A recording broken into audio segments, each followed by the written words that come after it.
This is why we bring in Peter King to talk about NFL sommelier placement and what team do you think would be the first to a wine guy? It feels like the Niners should be the clubhouse leader in this, does it not, Peter? Well, I wouldn't be surprised, but, again, it's all going to be on performance. So we'll see. This is just, this is the story that keeps on giving. And it's one of the reasons why we just need football games to start. There's just way too much talking about stuff that we don't know anything about yet. Games have to be played to try to figure all this stuff out. We know about drinking. Yeah, we were talking about sommeliers in the NFL, Peter. We're not even worried about quarterbacks right now. We're into the important stuff. We're talking about wine. I will say this. Then you got to get Carmen Policy on, because he's got some incredible wine up in Yountville. I've had it, and I can swear by it. So, anyway. There you go. Ray, well, he better not come empty-handed. Do you know about the Carmen Policy Yountville Wine Cave? Yes, I do. Have you ever been invited? I've not been invited, but I know about it. See, this is why we have Peter King on, because he knows what the Policy Yountville Wine Cave is like. Peter, thank you for joining us. It is good to have you on, and obviously you're so right. We need these gosh darn games, because you know who's even being driven nuts about this whole thing? You were first to the Jimmy should stay, and it felt like in your 10 things I think you were sort of questioning whether or not this was the right move now that it's happened, when it felt like you were recommending this as the right move before it even happened. So it feels like you've been dizzied up by the whole Trey Lance, Jimmy Garoppolo thing a little. My only point is a very simple one. That, Kyle Shanahan 3 weeks ago, or whatever September or August 15th was, basically was very open with me, like, Jimmy Garoppolo probably isn't ready and we need to be patient with him. And then 2.5 weeks later, they go sign Jimmy Garoppolo. So the only conclusion I can draw from that is that Kyle Shanahan is having some second thoughts about whether Trey Lance is ready to go and is going to be able to make it through the season.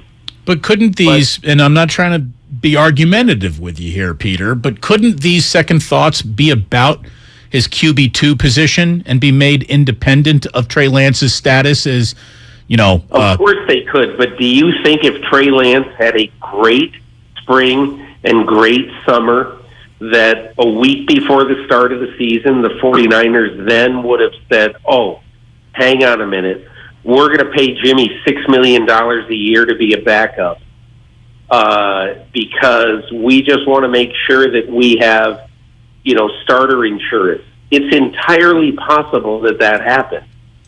But I don't think if they were madly in love with Jimmy Garoppolo or with Trey Lance and his readiness that they would have done this.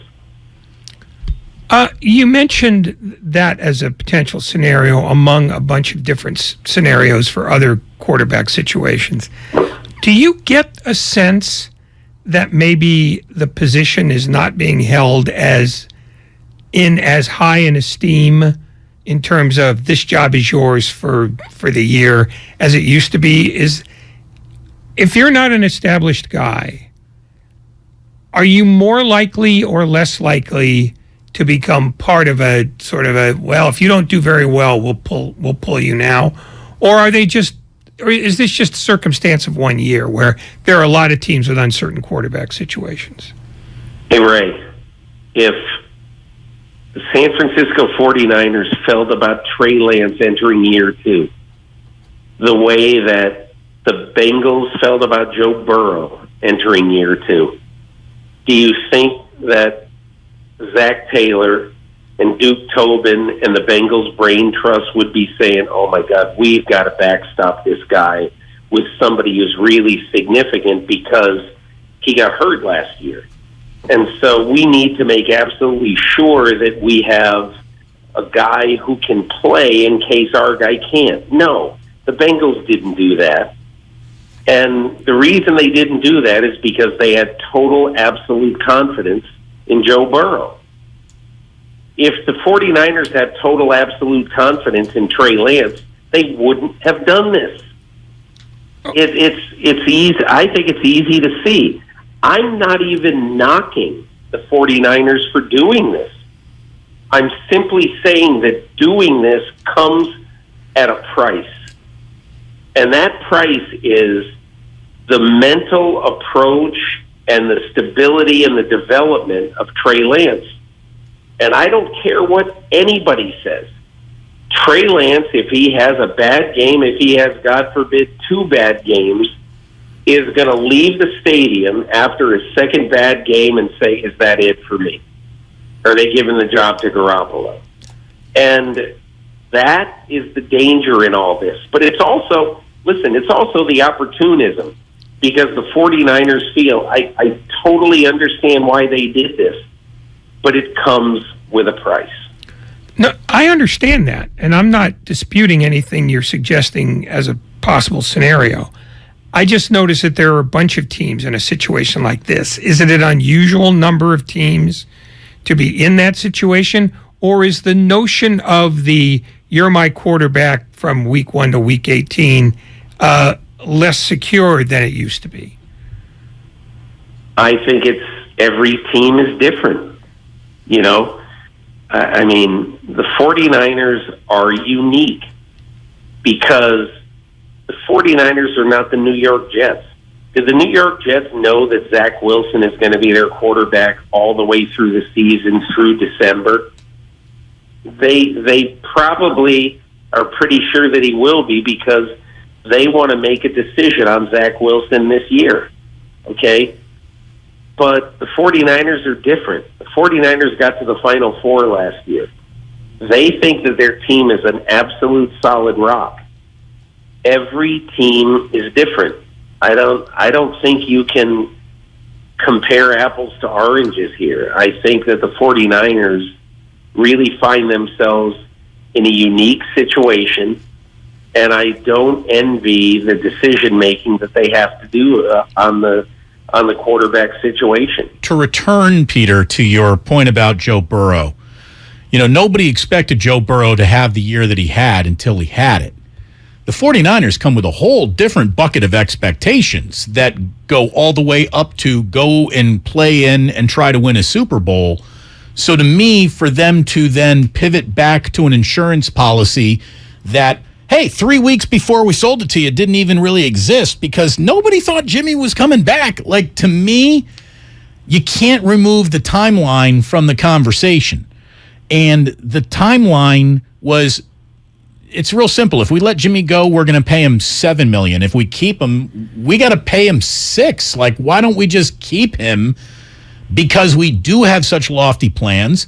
And you can talk about the Jets really want to evaluate, you know, Zach Wilson. Zach Wilson didn't even almost make it through his first preseason game. So I just think that Kyle Shanahan has been so bit by a starting quarterback getting hurt so many times in his career. This is the one opportunity I think he looks at it saying, hey, how often do you get to say, I got the best backup quarterback in football? I know that for sure. And I just think that's why they took advantage of it. I know the drama is there, and the looking over the shoulder from the young quarterback to the established quarterback has got to be a real element somehow, some way. To me, this is about circumstances and how they unfolded in a way that no one could see coming. And if Trey Lance had so much to be worried about, why didn't any other team in football come for Jimmy Garoppolo?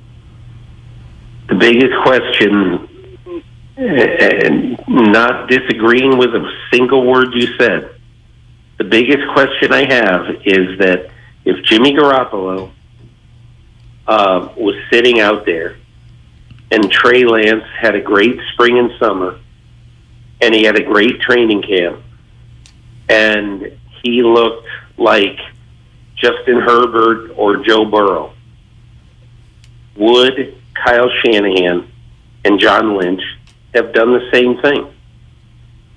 I think they might have. Maybe they would have. Maybe they would have. I doubt they would have. If And I don't want to spend a lot of more time on this because I think it's a decision. Why not? Why not? It's like a ping pong game. It is. We just keep batting it back and forth, and there are no answers until they start playing games. Well, that was what my question was going to be. We're trying to parse out different situations in which this could happen or that could happen.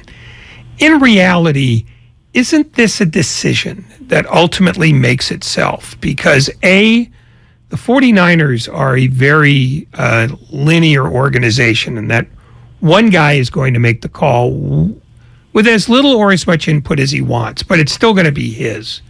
And secondly, that it's going to be Trey Lance's play that decides this, barring an injury. That Trey Lance will either keep the job or he'll lose the job.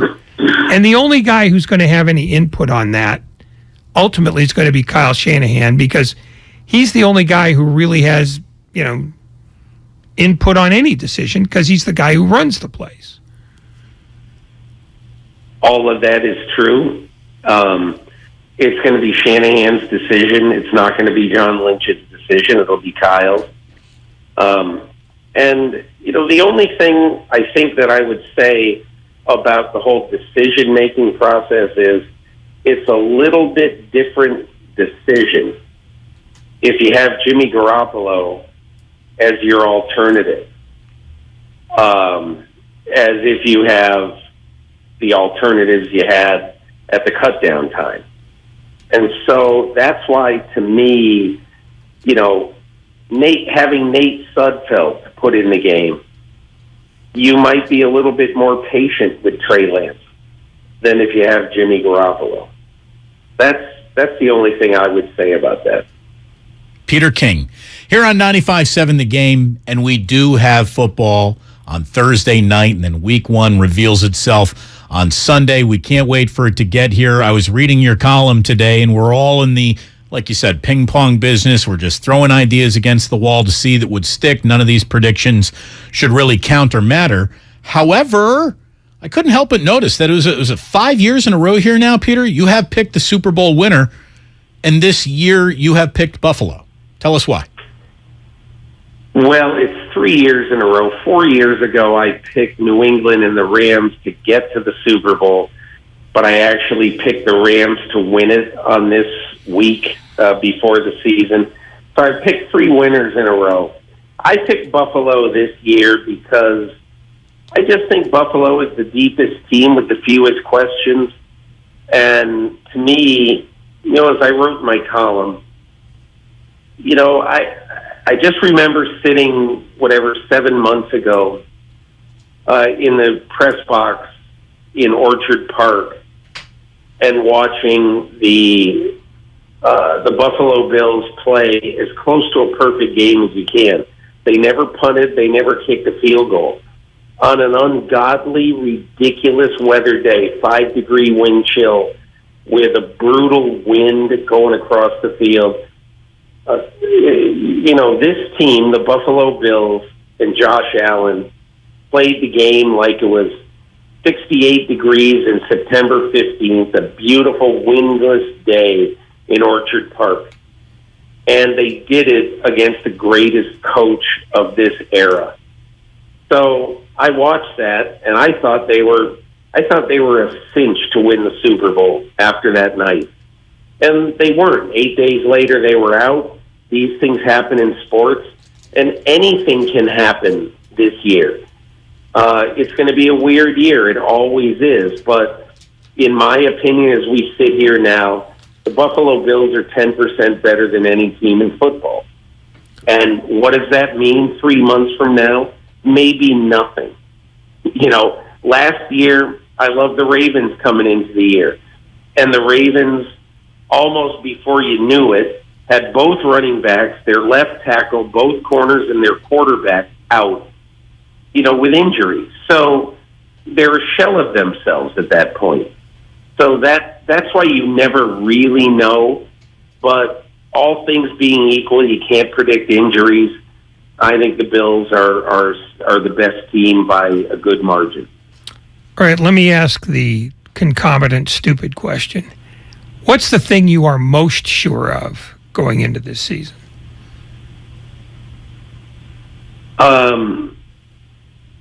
I'm probably most sure that the NFC is ridiculously, woefully, incredibly wide open. And as much as anybody would say, well, wait a second, man, the Rams, all they did was lose Von Miller. They're probably going to get Odell back. I mean, the Rams are a powerful, really good team. Look, I don't know what the record is for this, but I believe that the Rams have the toughest schedule of any Super Bowl winner of all time. Because the Rams play 10 games against teams that made the playoffs last year. That's more than any team in football. And they played 12 games against teams that had winning records last year. And no team in the NFL has a tougher schedule than that. Their schedule is like 20% harder. And I'm getting that wrong because I believe it's like, they face teams that have a winning percentage of 56% last year, and then the next one is like 53%. But my whole point is that I like the Rams. How do you not like the Rams? They're still really good. But when I look at the Rams right now, I say it's one thing to be ready to defend your title. It's another thing to have a mega game almost every week, which they do. Peter, can Lamar Jackson, the agent, allow Lamar Jackson, the player, to start this football season? Because it feels like the two of them need to have a real talk here. He's going to do it. Lamar Jackson, the agent, I think is going to do it.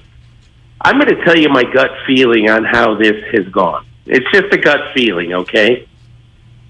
I think Lamar Jackson, the player, has really tried to get a deal done. And Lamar Jackson, the agent, and his mother have basically said time and time again, we want more, or not we want more, but not necessarily we want more, but what we want is different from what you're offering. Okay? And so I think the Ravens are thinking it's such a moving target.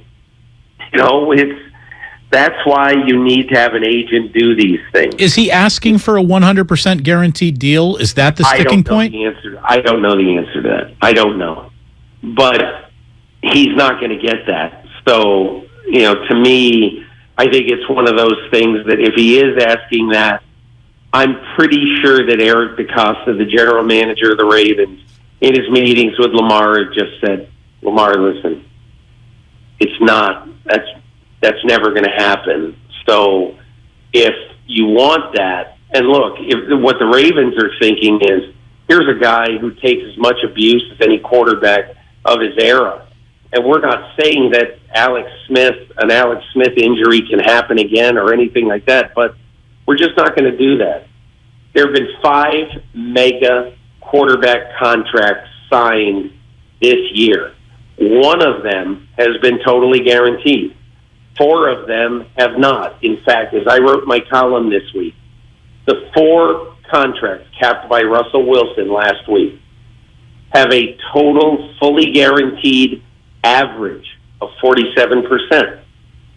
Why in the world would the Ravens say, oh, yeah, we will ignore the 4 contracts with less than 50% guaranteed total, and we'll give you the total guarantee that Deshaun Watson got? I mean, it's just, I don't know what is hard to understand on this one with people. I hear people saying, Lamar's got it within his rights, he should do this. If he wants to do it, of course he's within his right to do it. But the Ravens, look, one of the other things about the Ravens over the years, have you ever noticed, the team that leads the NFL in compensatory picks over the last 10 years? It's the Baltimore Ravens. Do you know why? Because when guys like Matthew Judon and Ricky Wagner, and we could name 20 guys, Pernell McPhee, When all those guys say, I want this, they say, okay, here's what we're going to offer. And when they don't take it, they go somewhere and the Ravens get a third or fourth round compensatory pick and they move on, and that's how they do business. And I know everybody says, well, none of those guys is a quarterback. I get it. I understand. And I don't expect it's going to come to this. But the Ravens are just not one of these teams that have ever, since they moved to Baltimore and Ozzie Newsome and Eric DeCosta have run the franchise, they say, okay, if you're going to go, we'll figure it out. We'll go get somebody else. That's how Kyle Juszczyk showed up in San Francisco. Yeah, that's exactly right. So, and again, I don't mean that to be unreasonable or whatever the right word is to say, obstinate or anything like that. That's just the way the Ravens do business. They're not giving Lamar Jackson. They wouldn't give Patrick Mahomes a totally guaranteed contract. I can guarantee you that. So, we'll see what happens. I think, if you ask me my gut feeling what will happen here, get to this weekend, Lamar Jackson will go play against the Jets on Sunday.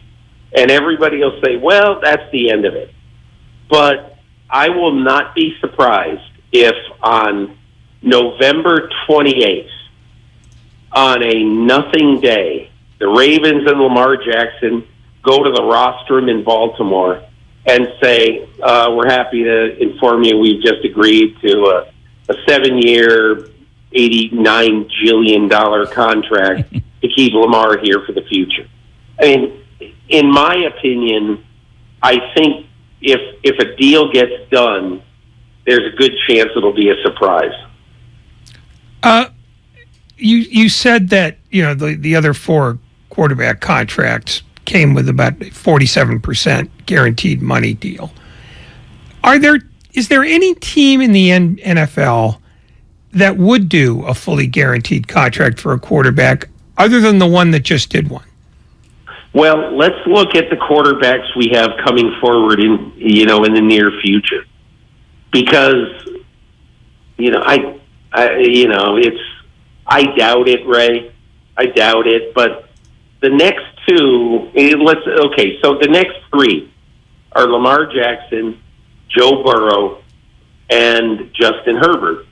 Okay, I will bet everything in my retirement account that Joe Burrow and Justin Herbert are not getting total guaranteed contracts. They're owned by family ownerships.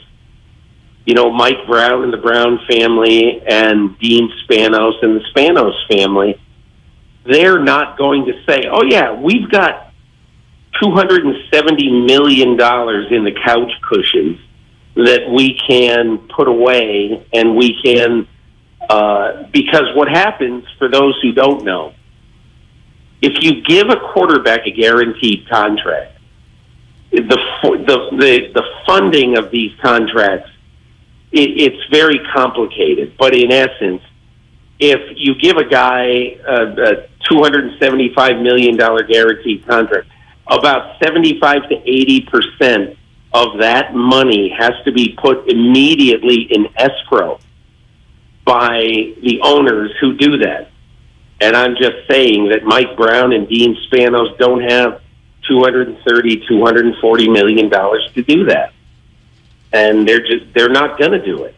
So the quarterbacks involved either have to determine whether they would like to play for the next 2 seasons after their contracts expire under the franchise tag, or whether they want to do a contract that is, let's say for the sake of argument, 60% guaranteed at the level of every other mega contract, at whatever it is, $50 or $55 million a year.